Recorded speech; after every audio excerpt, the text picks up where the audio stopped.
ಈಗ ಒಂದು ರೀತಿ ರಾಜ್ಯದಲ್ಲಿ ಜಲಕ್ಷಾಮ ಪ್ರಾರಂಭ ಆಗಿದೆ. ಕುಡಿಯೋ ನೀರಿಗೆ ಹಾಹಾಕಾರ ಆಗಿದೆ. ಬೋರ್ವೆಲ್ಗಳೆಲ್ಲ ಬತ್ತಿ ಹೋಗ್ತಾ ಇದೆ. ಕೆಲವು ಕಡೆ ಬೋರ್ವೆಲ್ಲು 500 ಅಡಿ ಇದ್ದಿದ್ದು 1000 ಅಡಿ ಹೋಗ್ತಾ ಇದೆ. ಮತ್ತೆ ಕುಡಿಯೋ ನೀರಿಗೆ ಜನಗಳಿಗಲ್ಲ, ದನ ಕರುಗಳಿಗೂ ಕೂಡ ಕುಡಿಯೋ ನೀರಿಗೆ ಸಮಸ್ಯೆ ಆಗ್ತಾ ಇದೆ. ಆ ರೀತಿ ಒಂದು ಪರಿಸ್ಥಿತಿ ಇವತ್ತು ರಾಜ್ಯದಲ್ಲಿ ಬಂದಿದೆ.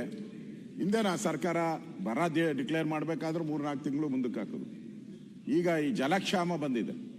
ಈ ಜಲಕ್ಷಾಮಕ್ಕೂ ಕೂಡ ಮುಂದೆ ಹಾಕಿದೆ. ಈಗಾಗಲೇ ಹಾಹಾಕಾರ ಎಲ್ಲ ಕಡೆ ಶುರುವಾಗಿದೆ. ಟ್ಯಾಂಕರ್ಗಳ ಹಾವಳಿ ಎಲ್ಲ ಕಡೆ ಶುರುವಾಗಿದೆ. ಸರ್ಕಾರ ಇದ್ರ ಬಗ್ಗೆ ಗಮನ ಹರಿಸ್ಬೇಕು ಇಮಿಡಿಯೇಟ್ ಆಗಿ ಅನ್ನೋ ದೃಷ್ಟಿಯಿಂದ ನಾನು ಇವತ್ತು ಮಾತಾಡ್ತಾ ಇರೋದು.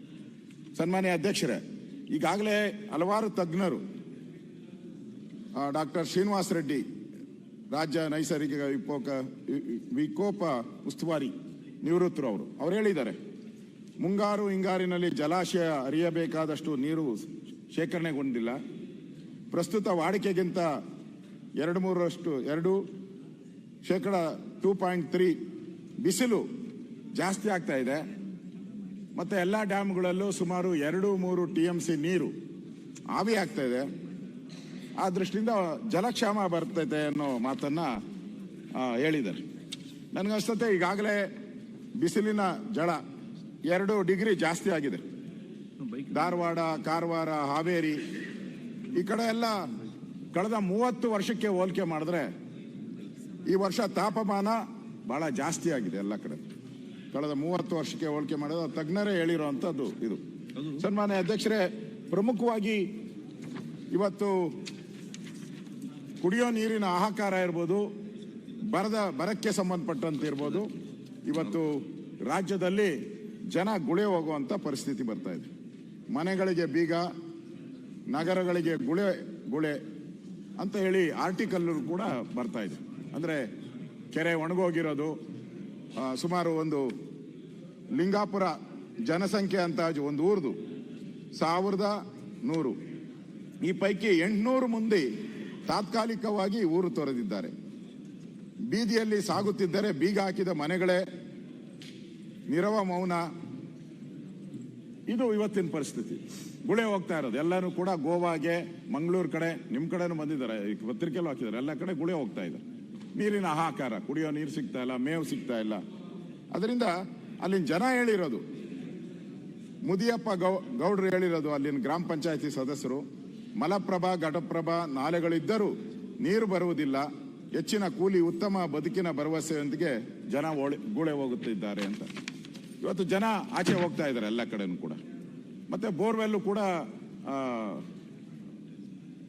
ಇಲ್ಲ, ಬೋರ್ವೆಲ್ಗಳು ಪಾತಾಳಕ್ಕೆ ಹೋಗ್ತಾ ಇದೆ, ಡ್ರೈ ಆಗ್ತಾ ಇದೆ. ನಾನು ಸರ್ಕಾರ PD ಅಕೌಂಟಲ್ಲಿ ದುಡ್ಡಿದೆ, ಸರ್ಕಾರ ಪದೇ ಹೇಳ್ತಾ ಇದೆ ನಮ್ಮ ಹತ್ರ PD ಅಕೌಂಟಲ್ಲಿ ದುಡ್ಡಿದೆ. PD ಅಕೌಂಟಲ್ಲಿ ದುಡ್ಡಿದ್ರೆ ಹೊಸದಾಗಿ ಬೋರ್ವೆಲ್ ಹಾಕಕ್ಕೆ ಬರಲ್ಲ. ಇರೋ ಬೋರ್ವೆಲ್ನ ಡ್ರಿಲ್ ಮಾಡ್ಬೋದು ಅಥವಾ ಹೊಸ ಪೈಪ್ಲೈನ್ ಹಾಕೋದು ಬಿಟ್ರೆ ಹೊಸದಾಗಿ ಬೋರ್ವೆಲ್ ಹಾಕಕ್ಕೆ ಬರೋದೇ ಇಲ್ಲ. ಇವತ್ತು ಎಲ್ಲರಿಗೂ ಇಡೀ ರಾಜ್ಯದಲ್ಲಿ ಎಲ್ಲ ಕಡೆನೂ ಕೂಡ ಜನನೂ ಕೇಳ್ತಾ ಇದ್ದಾರೆ, ಇರೋ ಬೋರ್ವೆಲ್ನ ಡ್ರಿಲ್ ಮಾಡೋದ್ರಿಂದ ಏನು ಉಪಯೋಗ ಇಲ್ಲ, ಹೊಸದಾಗಿ ಏನಾದ್ರು ಬೋರ್ವೆಲ್ಗಳನ್ನು ಡ್ರಿಲ್ ಮಾಡಿದ್ರೆ ಕುಡಿಯೋ ನೀರಿಗೆ ಸಿಗ್ತೈತೆ. ಈಗ ನಾವಿನ್ನೂ ಫೆಬ್ರವರಿಲಿ ಇದ್ರಿ, ಇನ್ನು ಮಾರ್ಚ್, ಏಪ್ರಿಲ್, ಮೇ ಗೊತ್ತಿಲ್ಲ, ಜೂನ್ವರೆಗೂ ಏನಾಗುತ್ತೋ, ಇನ್ನು 4 ತಿಂಗಳು. ಈಗಲೇ ಇಷ್ಟು ಕುಡಿಯೋ ನೀರಿಗೆ ಹಾಹಾಕಾರ ಆದರೆ ಮುಂದಿನ ದಿನಗಳಲ್ಲಿ ಏನು ಸಮಸ್ಯೆ ಆಗ್ತೈತೆ? ಇವತ್ತು KRS ಕೂಡ, KRS ಅಲ್ಲಿ ನಮಗೆ ಹೋದ ಸರಿ ಏನು ಇರಬೇಕಾಯಿತು ಅಷ್ಟು ನೀರಿಲ್ಲ ಈ ಸರಿ. KRS ಅಲ್ಲಿ ಕಳೆದ 2023ರಲ್ಲಿ 29.93 TMC ನೀರಿತ್ತು. ಈಗ 8.99 TMC ನೀರಿದೆ. ಅದೇ ರೀತಿ ಆಲಮಟ್ಟಿಯಲ್ಲಿ 62.08 TMC ನೀರಿತ್ತು. ಈಗ 35.79 TMC ನೀರಿದೆ. ಭದ್ರಾದಲ್ಲಂತೂ ಬಹಳ ಕಷ್ಟದ ಪರಿಸ್ಥಿತಿಯಲ್ಲಿದೆ ಭದ್ರಾ. ನಾನು ಕೇಳಿದೆ, ಜ್ಞಾನೇಂದ್ರ ಅವರಿಗೆ ಕೇಳಿದೆ, ಏನು ಸ್ಥಿತಿ ಅಂತ ಹೇಳಿದ್ರೆ, ಮೊದಲೆಲ್ಲ ನದಿಗೆ ಹಾಕ್ಬಿಟ್ಟು ಪಂಪ್ ಹಾಕಿ ಮನೆಗಳಿಗೆ ನೀರು ಕೊಡೋರಂತೆ. ಈಗ ಪರಿಸ್ಥಿತಿನೇ ಇಲ್ಲ. ಭದ್ರಾದಲ್ಲೂ ಕೂಡ 48.71 TMC ಇದ್ರೆ 20.04 TMC ನೀರಿದೆ. ಇದು ಇವತ್ತಿನ ಪರಿಸ್ಥಿತಿ. ಈ ಒಂದು ಉಪಯೋಗವನ್ನ ಪಡ್ಕೊಂಡು ಇವತ್ತು ಟ್ಯಾಂಕರ್ಗಳ ಮುಖಾಂತರ, ಟ್ಯಾಂಕರ್ಗಳು ಏನಿತ್ತು 500 ರೂಪಾಯಿಗೆ ನೀರು ಕೊಡ್ತಾ ಇದ್ರು, 500 ರೂಪಾಯಿಗೆ. ರೂಪಾಯಿ ನೀರು ಕೊಡ್ತಾ ಇದ್ದಿದ್ದು ಈಗ 3,000 4,000 ಆಗ್ಬಿಟ್ಟದೆ. ಜನ ಏನ್ ಮಾಡ್ಬೇಕೀಗ? ಈಗ ಜನ ಏನ್ ಮಾಡ್ಬೇಕು? ಅದಕ್ಕೋಸ್ಕರ ನಾನು ಒಂದೇ ನಿಮಿಷದಲ್ಲಿ ಮುಗಿಸ್ಬಿಡ್ತೀನಿ. ಒಂದೇ ನಿಮಿಷ. ಜನ ಆಕಾರ ಇದೆ. ನಮ್ಮ ಅಧಿಕಾರಿಗಳು ಕೇಳಿದ್ರೆ ಅಧಿಕಾರಿಗಳು ಅವರು ಉತ್ತರಗಳು ನೋಡಿದ್ರೆ ಅದನ್ನ ನಾವ್ಯಾರೂ ಮಾತಾಡಕ್ಕೆ ಆಗಲ್ಲ ಉತ್ತರ. ಅಷ್ಟು ಬೆಂಗಳೂರದು ಕುಡಿಯೋ ನೀರಿನ ಅಭಾವ ಇರುವ ವಿಚಾರ ಪರಿಶೀಲಿಸುತ್ತೇವೆ. ಅಧಿಕಾರಿಗಳು ಉತ್ತರ ಇದು. ಅಧಿಕಾರಿಗಳು ಪರಿಶೀಲನೆ ಮಾಡ್ತೀರಿ ಅಂತ ಹೇಳ್ತಾ ಇದ್ದಾರೆ. ಇವತ್ತು ಬೋರ್ವೆಲ್ ಹಾಕಕ್ಕೂ ಹೊಸದಾಗಿ ಅವಕಾಶ ಇಲ್ಲ. ಈ ಪರಿಸ್ಥಿತಿ ಆದ್ರೆ ಮುಂದೆ ಜಾನುವಾರುಗಳಿಗೂ ಕೂಡ ಸಮಸ್ಯೆ ಆಗ್ತೈತೆ. ಆ ದೃಷ್ಟಿಯಿಂದ ನಾನು ಸರ್ಕಾರಕ್ಕೆ ಆಗ್ರಹ ಮಾಡ್ತಾ ಇದ್ದೀನಿ. ನೀವು ರವಿಶಂಕರ್, ಪ್ರತಿ ಗ್ರಾಮ ಪಂಚಾಯತಿ ಹೊಸದಾಗಿ ಬೋರ್ವೆಲ್ ಹಾಕುವಂತದಕ್ಕೆ ಅವಕಾಶ ಮಾಡಬೇಕು. ಹೊಸದಾಗಿ ಆದೇಶ ಹೊರಡಿಸ್ಬೇಕು. ಇಲ್ಲ ಅಂದ್ರೆ ಇರೋ PD ಅಕೌಂಟ್ ಯೂಸ್ ಆಗಲ್ಲ. ಹೊಸದಾಗಿ ಬೋರ್ವೆಲ್ ಹೊಸದಾಗಿ ಪ್ರತಿ ಗ್ರಾಮ ಪಂಚಾಯತಿಗೆ ಇಷ್ಟು ಹಣವನ್ನ, ಸುಮಾರು 10 ಲಕ್ಷ ರೂಪಾಯಿ ಹಣವನ್ನ ಪ್ರತಿ ಗ್ರಾಮ ಪಂಚಾಯತಿಗೆ ಒಂದು 10 ಲಕ್ಷ ರೂಪಾಯಿ ಹಣ ಕೊಟ್ರೆ ಕುಡಿಯೋ ನೀರಿನ 4 ತಿಂಗಳು ಮೇಂಟೈನ್ ಮಾಡಬೇಕು. 4 ತಿಂಗಳಿಗೆ ಅವಕಾಶ ಆಗ್ತೈತೆ. ಅದಕ್ಕೋಸ್ಕರ ಸರ್ಕಾರ ಕೂಡಲೇ ಗ್ರಾಮ ಪಂಚಾಯತಿ ಹಣವನ್ನ ಬಿಡುಗಡೆ ಮಾಡಬೇಕು. ಅದನ್ನ ಆಗ್ರಹವನ್ನ ಮಾಡ್ತಾ ಇದ್ದೀನಿ. ಕನ್ವರ್ಟ್ ಮಾಡಿದ್ರೆ ಎಲ್ಲರೂ ಕೂಡ ಮಾತಾಡ್ತಾರೆ. ಜಿ ಕನ್ನಡ ನ್ಯೂಸ್ ಈಗ ನಿಮ್ಮ ಮನೆಯಲ್ಲೇ ನೋಡಿ. ಎಲ್ಲ ಕೇಬಲ್ಗಳಲ್ಲಿ ಈಗ ಲಭ್ಯ.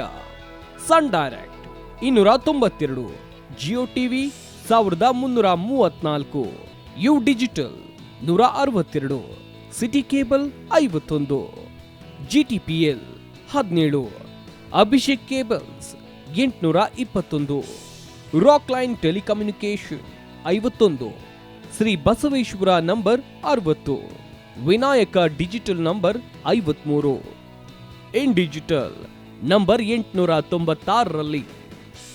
ನಿಮ್ಮಿಸ್ತದ ಜಿ ಕನ್ನಡ ನ್ಯೂಸ್ ನೋಡಿ ಆನಂದಿಸಿ.